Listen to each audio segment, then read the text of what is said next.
Correction de l'exercice 5 de révision sur ondes et matière. Donc, la partie 1 était sur la diffraction. On vous disait que Fresnel a... Donc, je suis désolée, hein, je m'excuse pour la qualité de la photocopie, je n'ai pas trouvé mieux. Donc, on vous disait que Fresnel a utilisé les rayons solaires pour réaliser son expérience. Une telle lumière est-elle monochromatique ou polychromatique? Vous savez que la lumière blanche du soleil, elle est polychromatique, elle est constituée d'une infinité de radiations. En question 2, on vous disait Fresnel exploite le phénomène de diffraction de la lumière par un fil de fer. Le diamètre du fil a-t-il une importance pour observer le phénomène de diffraction? Oui, on avait déjà dit que oui. On a dit que le phénomène, et donc justement on nous disait d'indiquer quel doit être l'ordre de grandeur. Ben, on sait qu'il faut que le diamètre du fil soit du même ordre ou plus petit que la longueur d'onde de la lumière. Donc il faut que le diamètre A soit proche ou inférieur à la longueur d'onde lambda. En partie D, 2, mesure de la longueur d'onde par diffraction. On vous disait, on réalise une expérience de diffraction à l'aide d'un laser qui émet une lumière monochromatique. Et à quelques centimètres du laser, on place des fils verticaux de diamètre connu. On désigne par A le diamètre d'un fil et on obtient donc une certaine figure de diffraction. Et pour chacun des fils, on va mesurer la largeur L de la tâche centrale.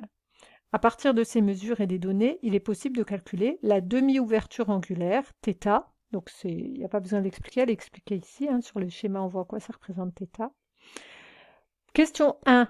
θ étant petit, on peut faire l'approximation que tangente θ égale à θ, donner la relation entre L et D qui a permis de calculer θ pour chacun des fils.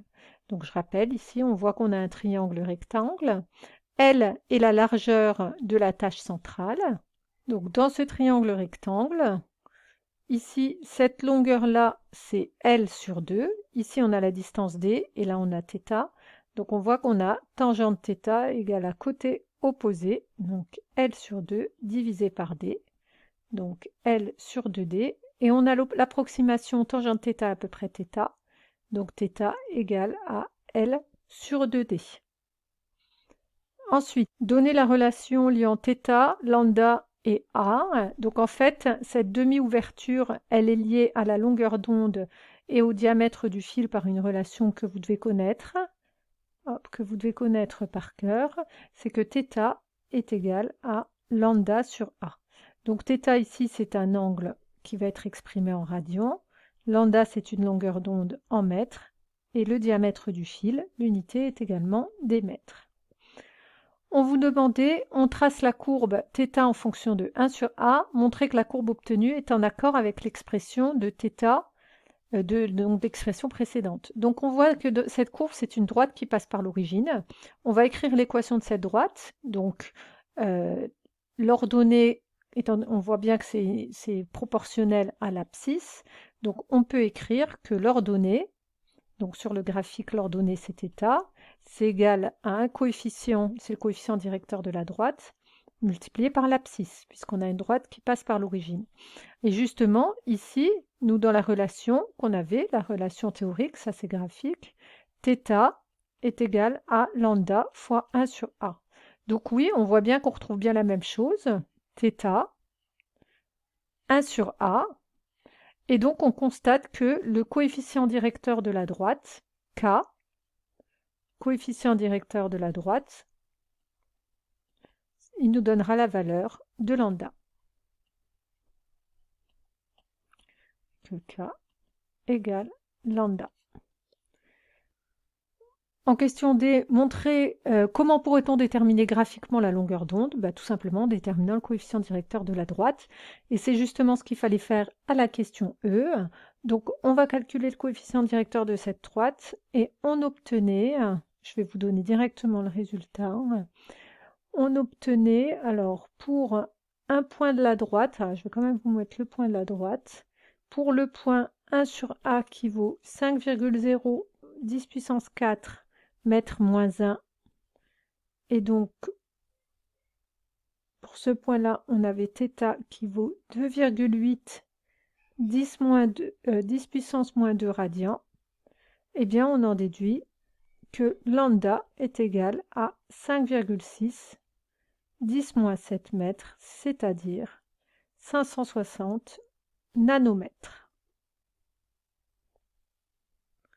Dans la partie 2, ce sera plutôt le phénomène d'interférence. Donc, le fil est remplacé par des fentes distantes de A et on va obtenir des franges sur un écran qui a une distance grand D de 3 mètres. Et voilà donc ce qu'on obtient dans la figure 5. On vous demandait pourquoi la lumière peut-elle arriver en différents points de l'écran. Parce que donc dans cette partie-là, ce qu'on fait, c'est que on a deux trous. Donc voilà, je vais les représenter là. Et puis, on envoie donc un faisceau lumineux qui va arriver. Donc je vais reprendre par rapport à la figure. Donc ici, notre faisceau lumineux, il arrive là. Et quand il arrive dans ce trou-là, déjà, il est diffracté.